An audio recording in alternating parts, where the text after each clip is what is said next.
Hola, bienvenidos a Expediente INACIPE, el espacio que el canal judicial nos otorga para hablar de los temas más relevantes en materia de ciencias penales. El día de hoy vamos a hablar de un tema muy interesante, que son los delitos cometidos por servidores públicos.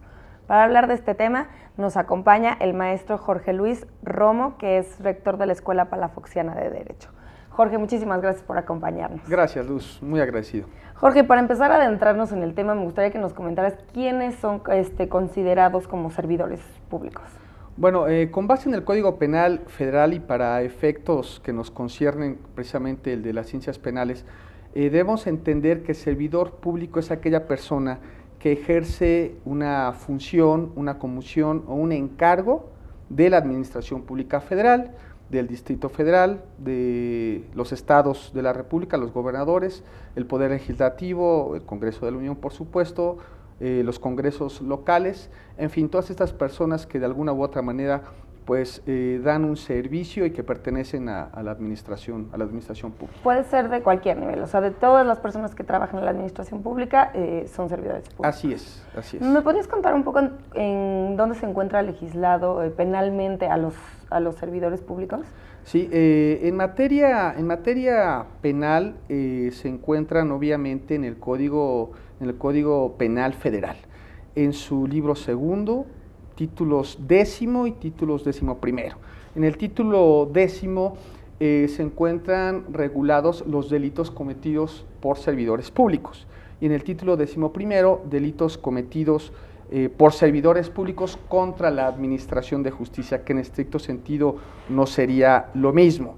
Si hablamos del título 11º, pues estaremos hablando de delitos en general cometidos por personas en su condición de servidores públicos, por supuesto. Ese es un punto medular.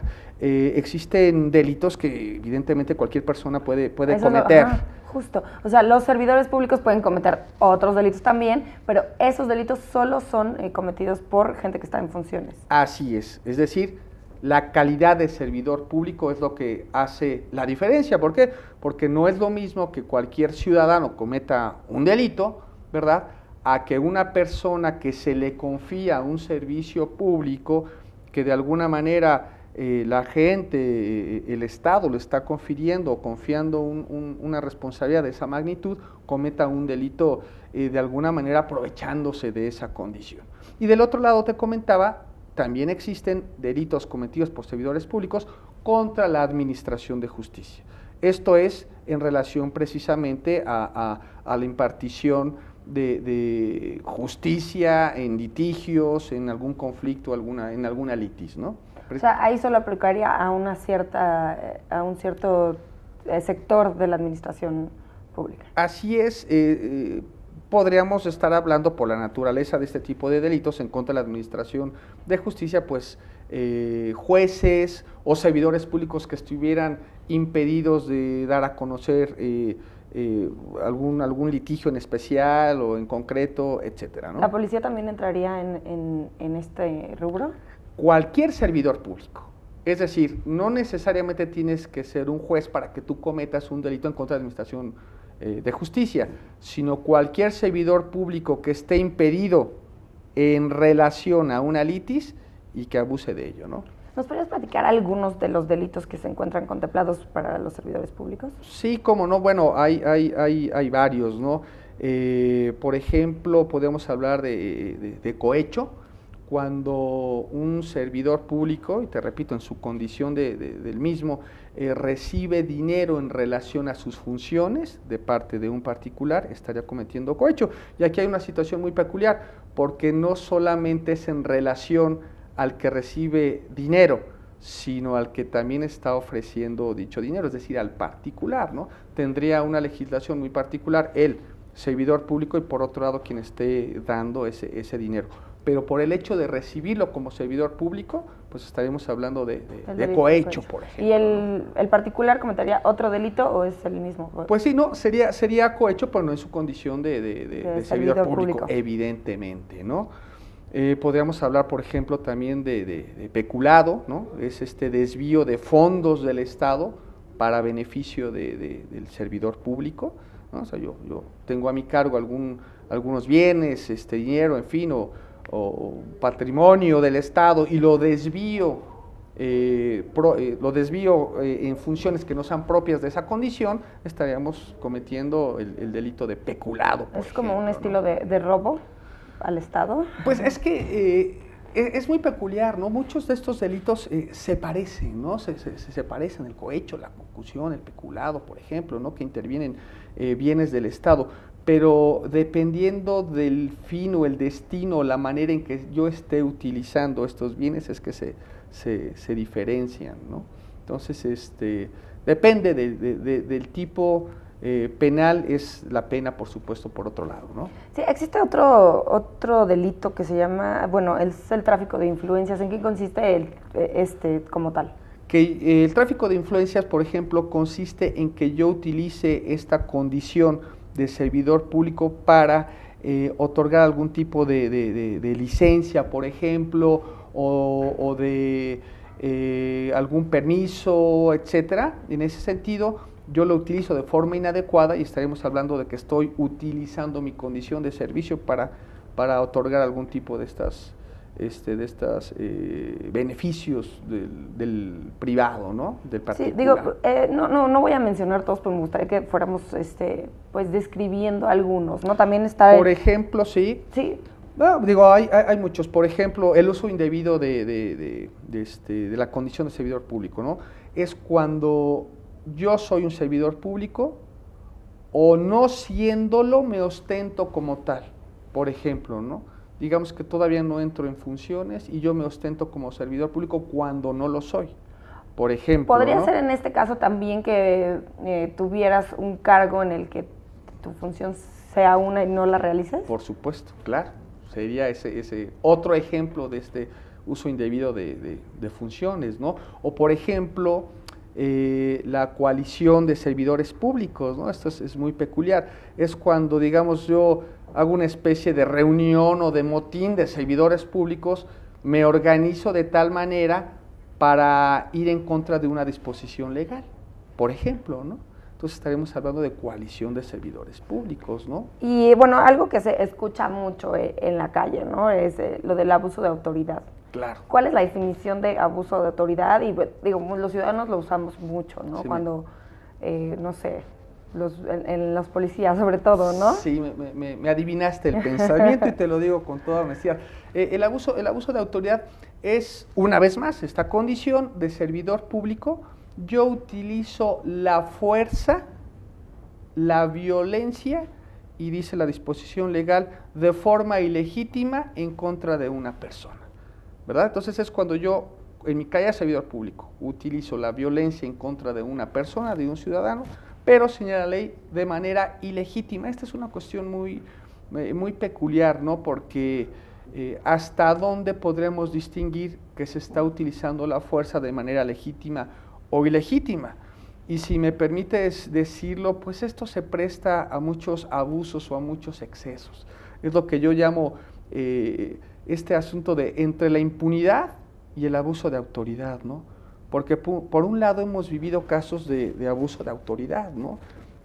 Casos históricos, casos muy célebres, ¿no? Me viene a la mente el asunto del movimiento del 68, tal por decir cualquier cosa, ¿no? Digo, tiene otras implicaciones del ejército y tal.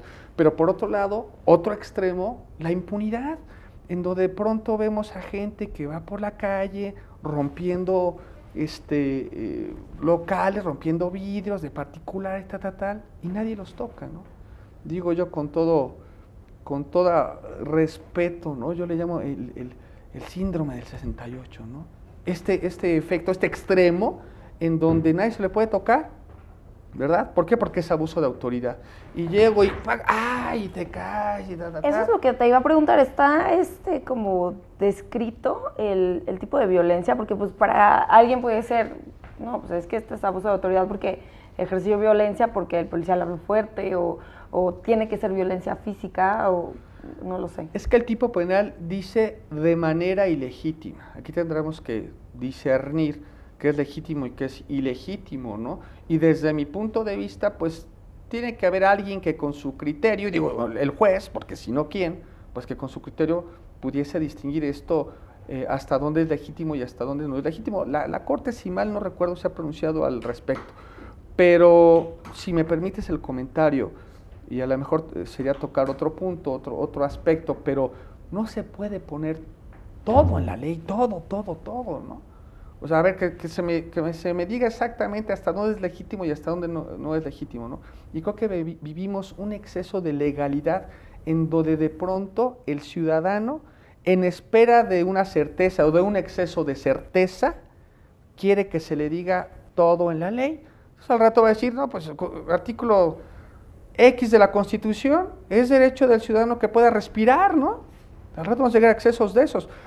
Tiene que entrar en algún momento el criterio del juez. El asunto es, y en relación a cuestiones de honestidad y de corrupción, que muchas veces no se confía en la persona del juez. Y por eso preferimos que todo se diga en la ley, pero no va a ser posible que de pronto toda se pueda plasmar por escrito, ¿no? Pero, bueno, lo que se ha escuchado, bueno, yo también he escuchado es que se dice que se podría interpretar, ¿no? Igual la violencia o, como dices, lo legítimo o ilegítimo, ¿no? Sí. ¿Cuál es mi opinión muy personal? Uh-huh. Se tiene que analizar cada caso concreto. Me parece que muy difícil sería decir, bueno, esta es la regla general en la que se va a aplicar, irrestrictamente a cualquier caso. Es muy difícil, tiene que entrar el sentido común y el criterio del juez, me parece. Y en el caso de abuso de autoridad, ¿cómo se ha manejado? O sea, ¿sí funciona este tipo penal y sí se ha, pues no sé, castigado a las autoridades por este tipo de delito? Mira, a mí me parece que de manera general, si nos vamos un poco en la historia de México, una historia no tan atrás, pero me parece que cada vez más, y hay que decirlo de manera abierta, se abusa menos precisamente, valga la redundancia, del abuso de autoridad. ¿Por qué? Pues por cuestiones de derechos humanos, de transparencia, de los medios de comunicación. Inclusive ya no es tan fácil que la autoridad irrumpa en este tipo de delitos, ¿no? Pero aquí el peligro es que se llega al otro extremo, como te comentaba anteriormente, de la impunidad, ¿no? Entonces, los extremos es la impunidad y el abuso de autoridad. Tenemos que guardar un equilibrio y analizar cada caso en concreto, me parece. Por ejemplo, en este caso siempre la víctima es el ciudadano o pueden ser otros servidores públicos. Por ejemplo, ¿existe abuso de autoridad de los jefes hacia sus subordinados o ese sería otro tipo de delito? Sería otro tipo de delito, ¿no? Y también es de los funcionarios públicos. El tipo penal de abuso de autoridad señala un exceso o un uso ilegítimo de la fuerza a otra persona, entiéndase un particular. Ya hablar de abuso de autoridad de un servidor público hacia otro me parece que sería de otra índole, ¿no? Jorge, hay dos delitos cometidos por servidores públicos que tienen como que características muy específicas y se podrían confundir con otros tipos de delitos. Sí. Uno de estos es la desaparición forzada de personas. Yo quisiera que, regresando de corte, porque tenemos que ir a un corte, me platicaras en qué consiste este delito. Últimamente se escucha mucho las cifras de desaparición forzada de personas. ¿En qué consiste y en qué se diferencia, por ejemplo, con el secuestro? Pero bueno, eso regresando del corte. Al auditorio, por favor, continúen con nosotros. Estamos en Expediente INACIPE.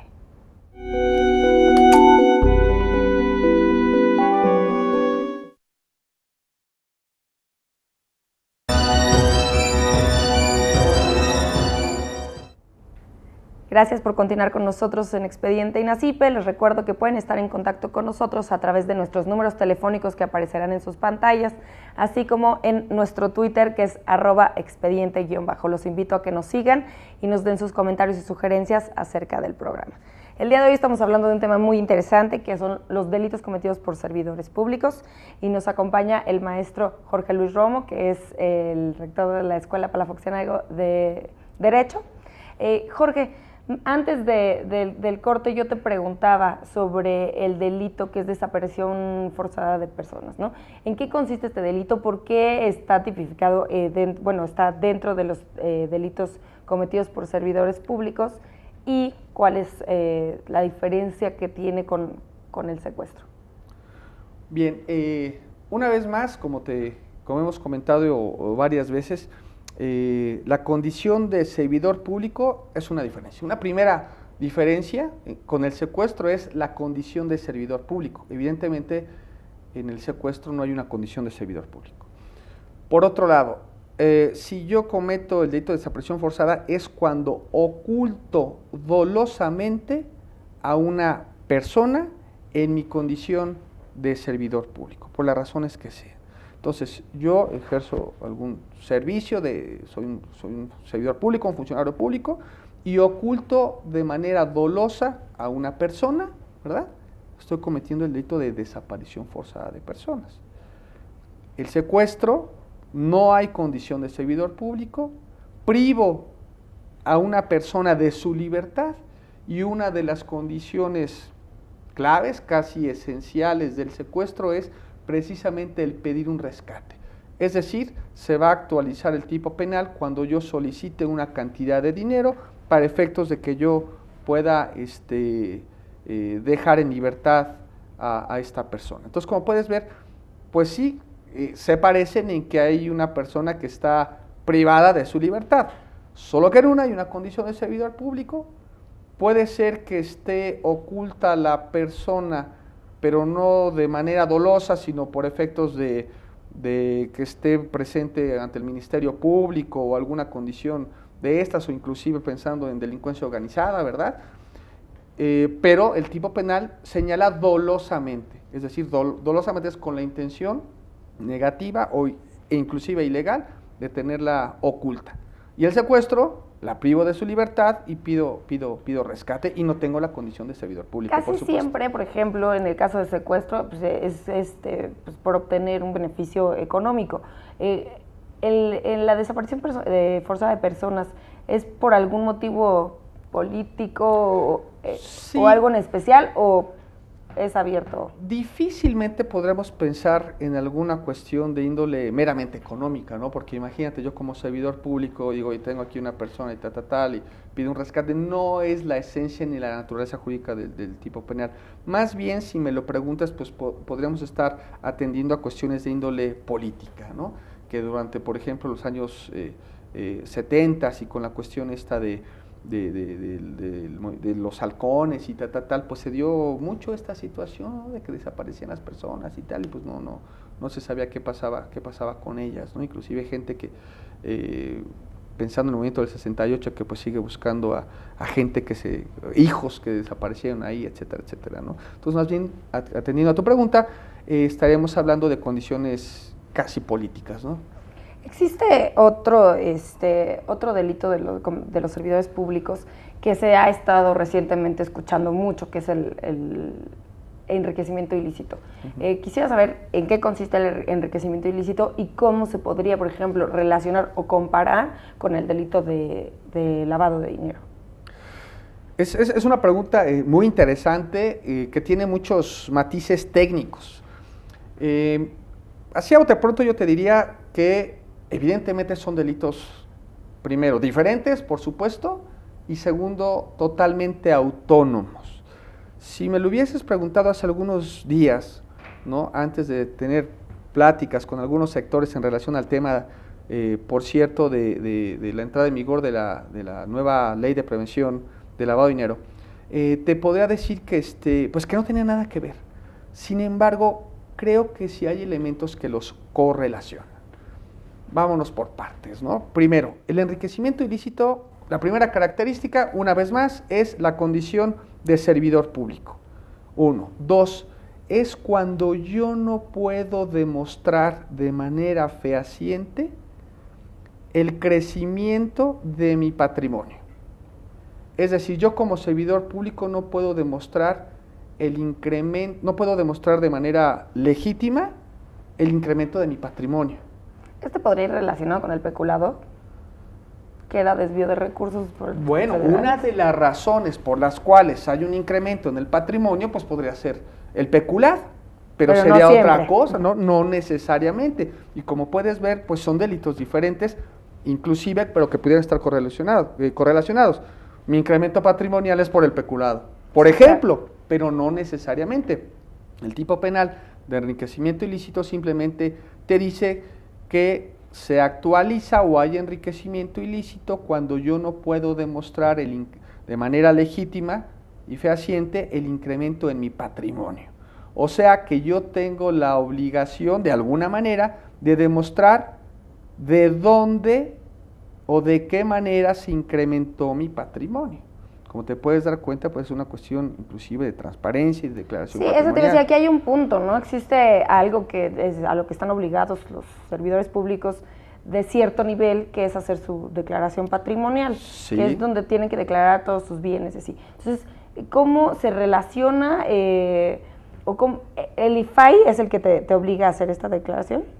Bueno, la Ley Federal de Responsabilidad Administrativa de los Servidores Públicos contempla en uno de sus apartados la manera en la que ciertos servidores públicos tienen que hacer su declaración patrimonial. Y bueno, esta cuestión del IFAI pues es precisamente o atiende a un aspecto de transparencia, ¿no? O sea, a ellos tienen la información y la puedes solicitar. Así es, tiene que ser pública y bueno, tú la solicitas al IFAI. Ok, y no me quisiera desviar mucho, volvemos con el enriquecimiento ilícito y después ya platicaremos de quiénes son los que regulan, ¿no? Quiénes cuidan que no se cometan estos delitos. Pero bueno, en el enriquecimiento ilícito y el lavado del dinero. Así estábamos con esto. Entonces, que no perdamos de vista que como servidor público yo tendría en algún momento dado que legitimar el incremento de mi patrimonio. Hasta ahí. Y dicho sea de paso, si mal no recuerdo, el Ministerio Público sería el que tendría que acusar de este delito a X funcionario, por decir algo.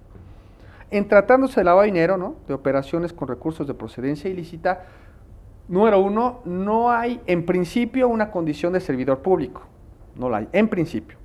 Dos, ¿qué es el lavado de dinero? Ocultar o tratar de ocultar el origen ilícito de ciertas cantidades de dinero. Es decir, y por ejemplo, ¿no?, yo vendo droga, por esa venta de droga me dan cierta cantidad de dinero y de pronto yo trato de ocultar el origen de ese dinero.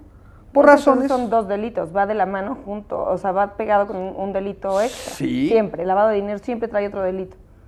Digamos que dicho de una manera muy burda, es la mamá de lavado de dinero, es lo que se le llama en la doctrina el delito previo.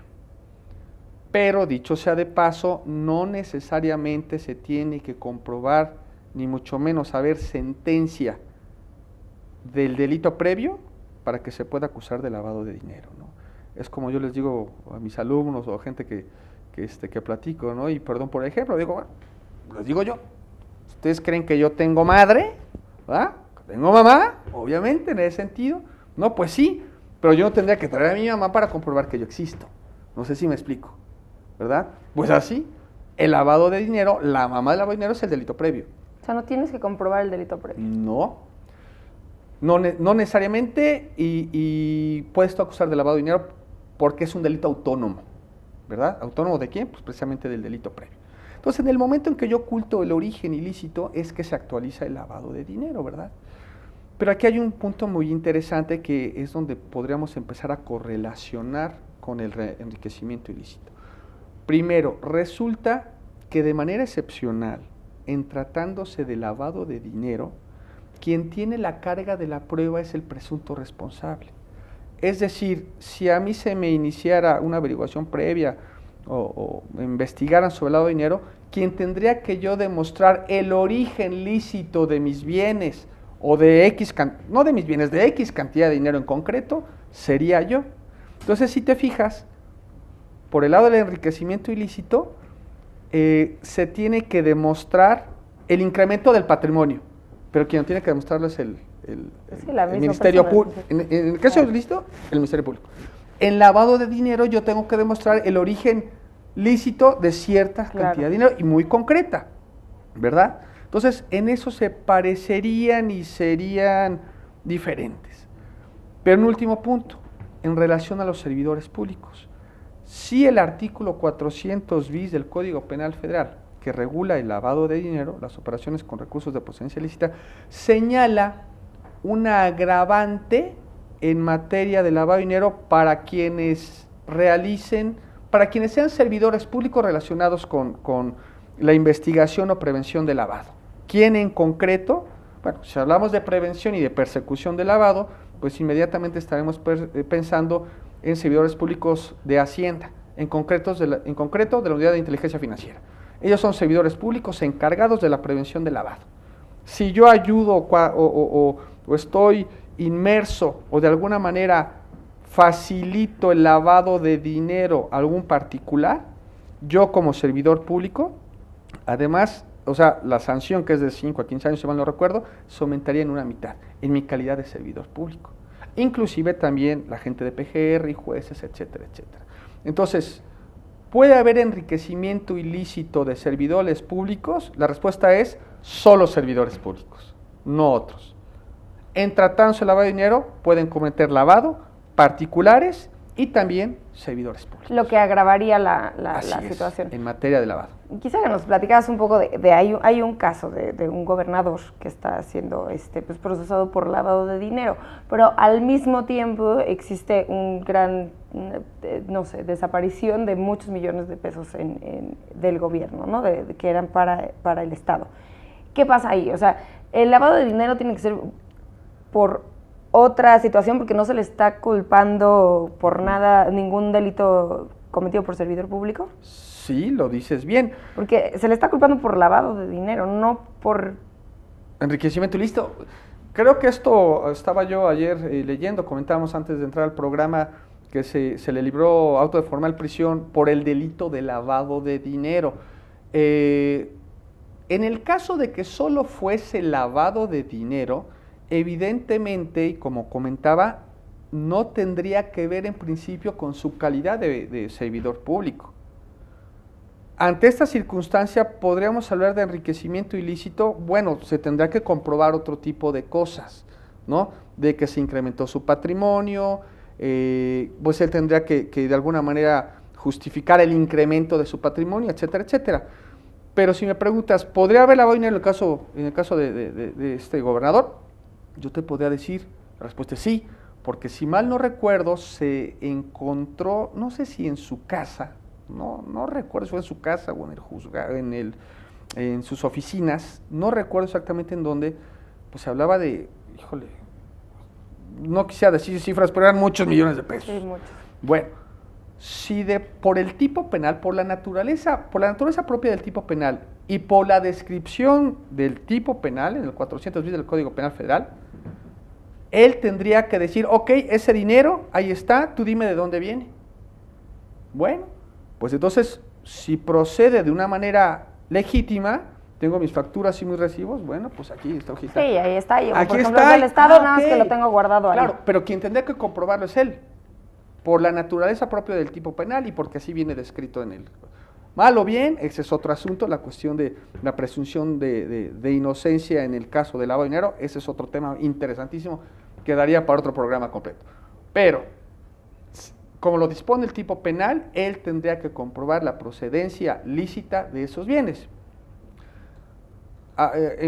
Si de pronto, ¿verdad?, él no puede hacerlo, inmediatamente se le puede procesar por ese delito. No sé si soy claro.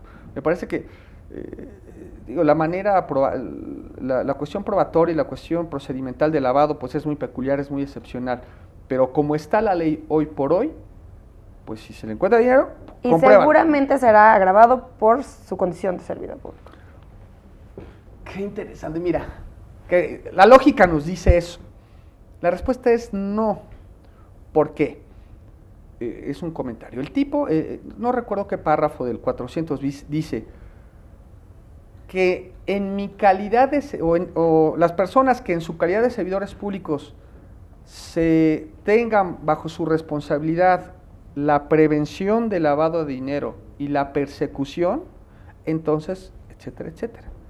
Y te decía yo, en concreto, ¿quiénes tienen la función de prevenir el lavado de dinero? Hoy, como está la ley, antes del 17 de julio, dicho sea de paso, pues servidores públicos que pertenecen a Hacienda y que son de la Unidad de Inteligencia Financiera.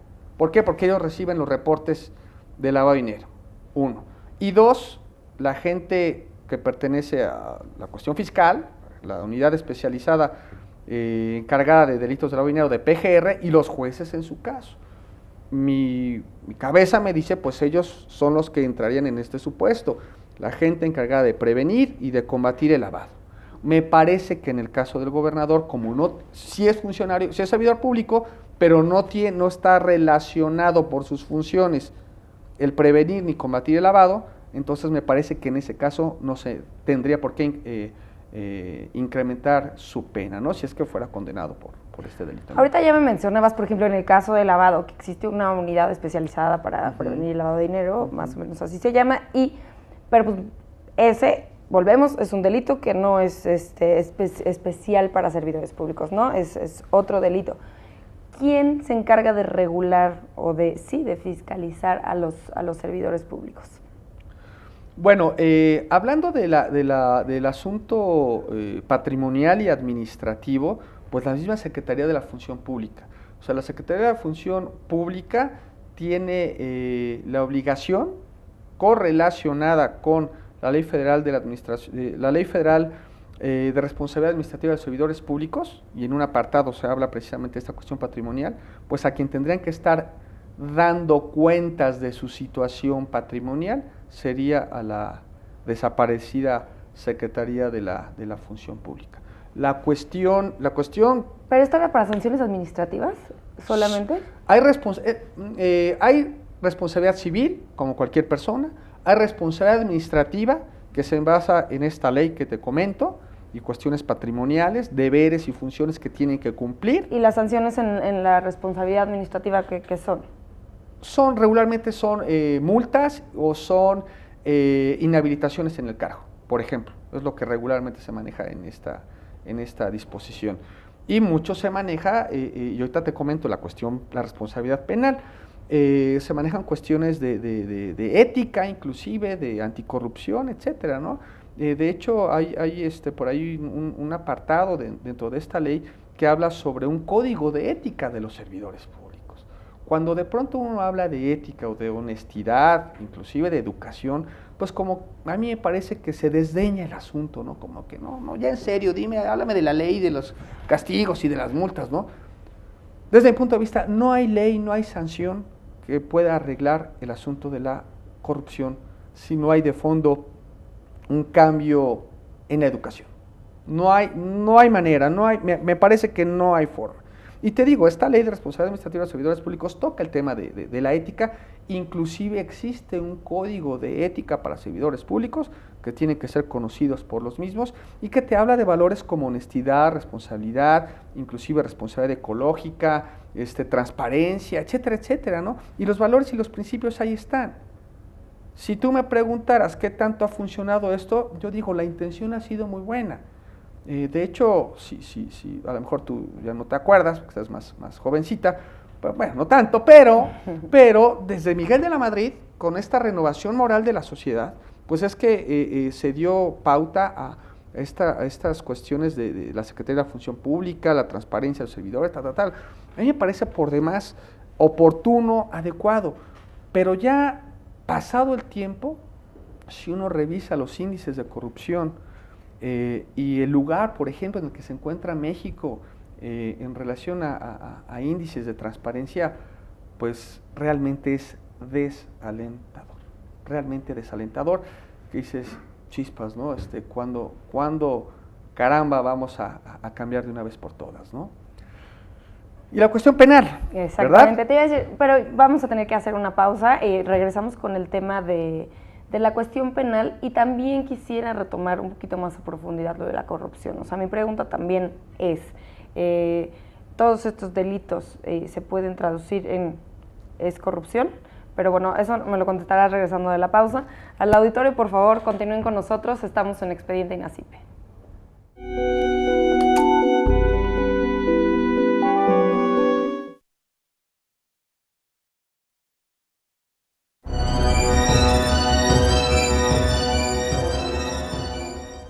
Gracias por continuar con nosotros en Expediente INACIPE. Les recuerdo nuevamente que pueden estar en contacto con nosotros a través de los números telefónicos que aparecen en sus pantallas a lo largo del programa, así como en nuestro Twitter, que es @expediente_. Queremos saber sus sugerencias y comentarios acerca del mismo.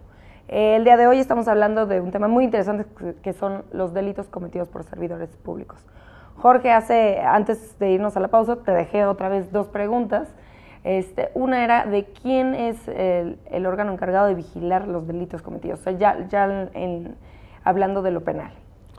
Sí, como te comentaba, estas responsabilidades de los servidores públicos, civil, administrativa y la penal. Bueno, evidentemente, como cualquier delito federal, está a cargo pues, la Procuraduría General de la República, PGR. Existe una unidad especializada para el combate o para la persecución de delitos cometidos por servidores públicos y administración de justicia. Entonces, existe una unidad, un sector, un área especializada de PGR que se dedica a la investigación y persecución de los delitos cometidos, te repito, por servidores públicos y por servidores públicos en contra de la administración de justicia. Entonces, con eso cerramos un poquito estas responsabilidades administrativas, civiles, de alguna manera, y la responsabilidad penal de los servidores públicos, que como te comentaba en el primer bloque, pues está contemplado en el Código Penal Federal, en el libro segundo, ¿no? Y entonces todos estos delitos de los que hemos estado hablando y estas situaciones se traducen en corrupción. Es muy interesante. Mira, para hablar de corrupción irremediable, inevitablemente, a lo mejor por formación, pues tendría yo que recurrir a la cuestión gramatical, ¿no? ¿Qué es algo corrupto? ¿No? Algo corrupto es algo que se descompone, algo que está enfermo, que ya no funciona. Evidentemente, en términos ya de derecho y de funcionarios, pues existen algunas definiciones de las cuales podemos hablar de corrupción. Por ejemplo, si mal no recuerdo, el Banco Mundial refiere a la corrupción cuando se tiene que dar un pago adicional para que se cumpla con alguna encomienda o un servicio público, ¿no? Entonces yo como particular doy un pago adicional para que se me dé un servicio público. Esa es una definición X que ahí está. Claro, la corrupción no es solo tampoco, o sea, volvemos a lo mismo, no es solo de los servidores públicos. Dices bien. Si hay ciertas definiciones contempladas por instituciones que señalan que solamente son por servidores públicos, yo diría, no, me parece que la corrupción no solamente es de servidores públicos, es también de particulares. Sin embargo, a mí me parece que el Estado tiene una enorme responsabilidad en relación a esto, ¿no? Si lo aterrizamos aquí a México, por decir algo, ¿no? Yo me pregunto, ¿por qué el particular es corrupto? ¿Por qué el particular es deshonesto? ¿Por qué el particular miente? ¿Verdad? No es una manera, a lo que te voy a comentar, de justificarlo, pero si tratamos de encontrar una correlación, a mí me parece que una variable sería la distancia que existe entre el discurso del Estado y el cumplimiento de lo que hace, ¿no? Hay que hacer las cosas bien, somos transparentes, tal. Y de pronto la ciudadanía percibe que esto no es así, ¿verdad? Como una primer variable. Y por otro lado tenemos el pensamiento, y eso es un comentario, ¿no? Muy personal. Por otro lado tenemos el comportamiento del ciudadano, dice, bueno, yo me voy a dar permiso de ser corrupto porque el Estado es corrupto. Entonces existe una relación directamente proporcional, ¿no? Entre más sea corrupto el Estado o yo como ciudadano perciba que el Estado es corrupto, yo me doy permiso de ser corrupto. No sé si me explico. Sí. Entonces es un trabajo evidentemente de dos, ¿no? Binario, evidentemente, dual. O un círculo vicioso que se tiene que cortar por algún lado. Pero si el Estado es una autoridad, no solamente tiene que hacer las cosas de forma transparente, sino tiene que preocuparse porque la gente lo perciba de esa manera, ¿verdad? Sí, claro. Entonces, pues y no es decir menos, es un cáncer esta cuestión de la corrupción, ¿no? Entonces, te digo, hay parámetros de corrupción de parte del Estado, del servicio público, de parte de los particulares, y hay muchas formas de medirlo, e inclusive índices de medición de la corrupción por instituciones mundiales, como valga la redundancia, como Banco Mundial, como Transparencia Internacional, como índices de opacidad, por ejemplo, de esta calificadora WaterPriceCoopers, etcétera, etcétera, que tengo por ahí algunos datos que podrían resultar pues muy clarificadores, pero por otro lado muy tristes. en relación a México. Jorge, ahora que estaba pensando, hace un rato mencionaste que quien cuidaba del patrimonio de los servidores públicos, de que fuera real, y esto era la función pública. Y dijiste la desaparecida función pública. Y entonces ahí no queda un hueco. ¿Quién va a ser el encargado ahora de, pues, revisar o de estar, sí, checando los patrimonios de los servidores públicos? Porque pues casi todos los delitos cometidos por servidores públicos, muchos, no todos, pues son con fines económicos. Sí, sí, claro. Por disposición y por iniciativa del Poder Ejecutivo, en enero de este año, si mal no recuerdo, por una reforma a la Ley Orgánica de la Administración Pública Federal, es que, entre otras, se determinó la desaparición de la Secretaría de la Función Pública para dar cabida a lo que eventualmente tiene que surgir, que es la Comisión Nacional Anticorrupción. Si te fijas, tú me preguntabas si tenía que ver con la corrupción, pues tiene que verlo todo. Lo que pasa es que si hablamos de Secretaría de la Función Pública, como que así a bote pronto no lo relacionaríamos mucho con cuestiones de corrupción, pero tiene que verlo todo, ¿no? Es transparencia de servidores públicos. Y no es ya gratis que de pronto surja esta iniciativa de armar una Comisión Nacional Anticorrupción. En estas reformas se habla, como bien te comentaba, de la desaparición de la Secretaría y de la creación de esta Comisión Nacional Anticorrupción, que entre otras características funciones, ¿no? Entre otras características es la autonomía, ¿no? Hará, de alguna manera, las funciones que tengan que ver con corrupción estarían a cargo de esta eventual Comisión Nacional Anticorrupción, y funciones eminentemente fiscales, de cuestiones hacendarias, quedarían a cargo de la Secretaría de Hacienda. Aquí el asunto es... Esto que le estás haciendo hincapié en que es autónomo, ¿la Secretaría de la Función Pública dependía del Ejecutivo? Sí, por supuesto, como cualquier secretaría. Y entonces ahora sería... Es la propuesta, la iniciativa del Poder Ejecutivo pues se marca en ese sentido, que sea autónoma, que se persiga estas denuncias de oficio, inclusive puede haber denuncias de parte o avisos de parte de los ciudadanos, se extendería inclusive a órganos municipales, estatales, etcétera, ¿no? Aquí el asunto es que pues está parado y todavía no surge esta comisión, ¿no? Esto fue en enero, ya tiene 6 meses, 7 meses, y bueno, se está cabildeando, ¿verdad?, en el Congreso de la Unión, pero eventualmente tiene que surgir esta Comisión Nacional.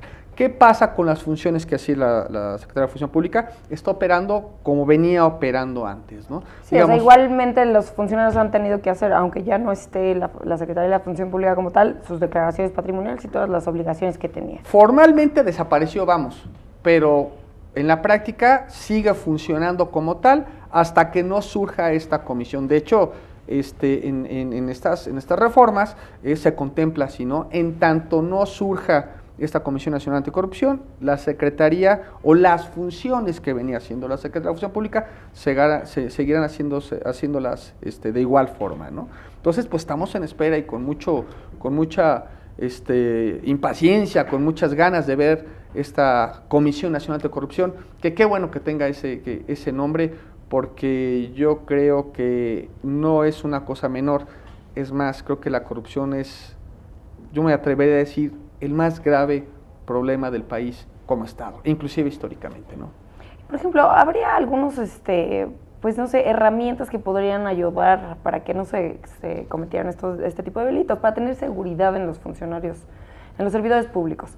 Que te quería preguntar si está funcionando, a quiénes se le hacen. O sea, la pregunta son los controles de confianza, ¿no? Existen, se ha escuchado en las noticias y he tenido algunos programas en los que se toca el tema de control de confianza, que son varios exámenes para ver, pues, valga la redundancia, la confiabilidad de los servidores públicos. ¿Esto a quién se le hace y si está teniendo efectividad, ¿no? Si funciona? Mira, yo en principio no veo inadecuado estos exámenes de control de confianza a ciertos servidores públicos con cierta jerarquía y que por su responsabilidad así lo amerite. Digamos que visto de una manera así amplia, creo que es bueno, ¿no?, que se sometan a ciertos servidores públicos a exámenes de control de confianza. ¿Por qué a ciertos? Nada más, porque algunos. Bueno, está direccionado a ciertas personas con ciertos servidores públicos con ciertas responsabilidades. Si tú me dices, ¿por qué no a todos? Bueno, es que a mí me parece que estos exámenes de control de confianza pues tiene sus asegúnes, ¿no? Hablar de exámenes de control de confianza no solamente implica esta cuestión del polígrafo y de tal, ¿no?, sino exámenes de sangre, de salud, psicológica, médicos, que eso está muy bien, eso me parece adecuado. El polígrafo me parece que científicamente y sin conocer mucho del tema, yo te podría decir que sí mide bien cuestiones de alteración de presión sanguínea, ¿no? Si regularmente la gente cuando miente, pues se le acelera la presión o tal, y eso lo mide bien.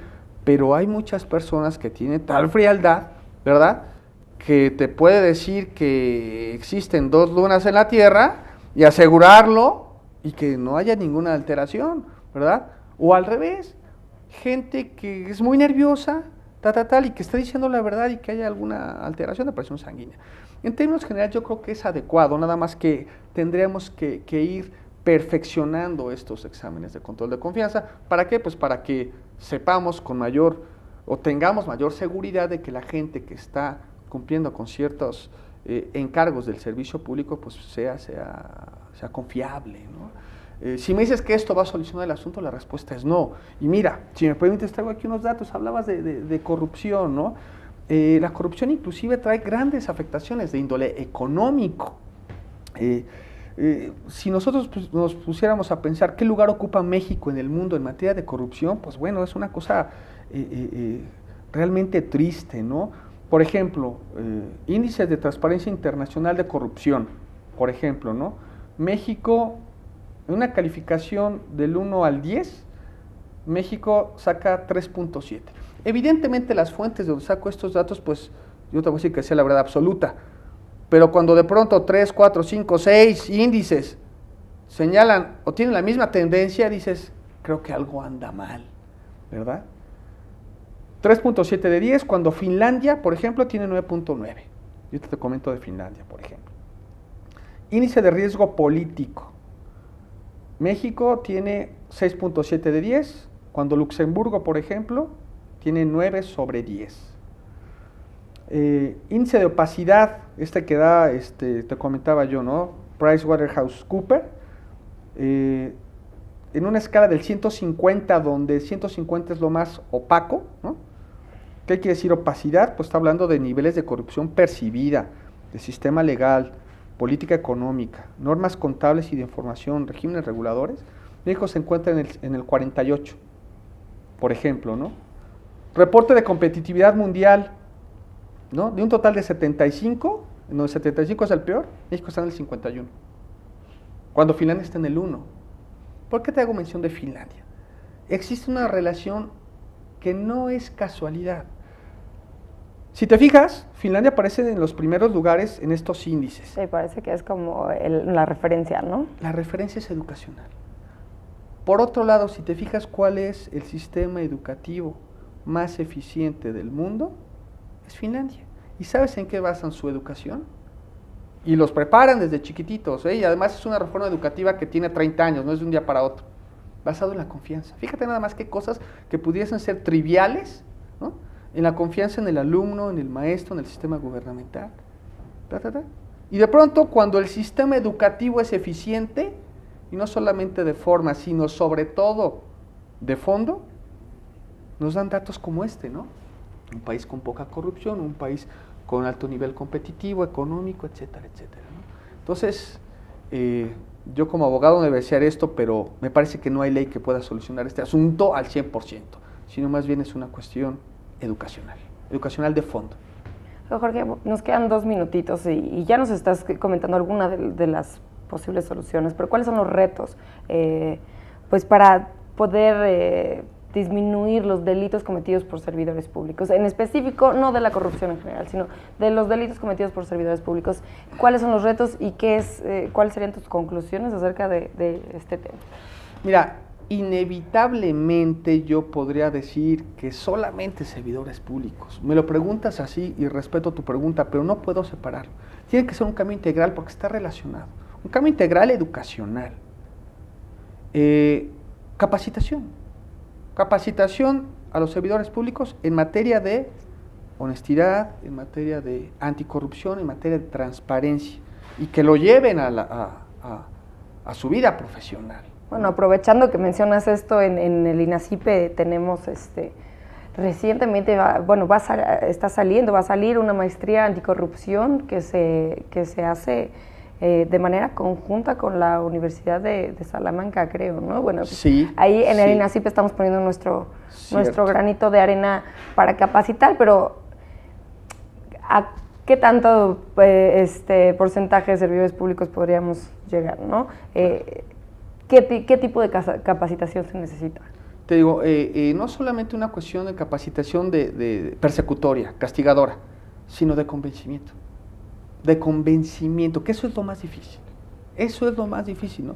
Convence tú a una persona, a un servidor público, que no se corrompa, que no reciba dinero. No tanto que lo mueva y me van a meter a la cárcel, sino un convencimiento. ¿Y esto se puede? Sí, no es romántico. Ahí están los países. ¿Por qué hay Finlandias y Suizas? ¿Y por qué hay países súper corruptos? Entonces yo creo que hay un margen muy grande en el cual se puede trabajar. Y me decías de los retos. Yo creo que es de la mayor importancia que esta Comisión Nacional Anticorrupción pues salga lo más pronto posible para para que se vea como política anticorrupción en el país, pues es que está atendiendo este mal. Yo creo que resulta la mayor importancia que el Congreso acelere el surgimiento ya de esta comisión. Jorge, yo te agradezco muchísimo que hayas estado con nosotros el día de hoy. Muchas gracias a ti. Al auditorio los espero el próximo martes en un nuevo Expediente INACIPE.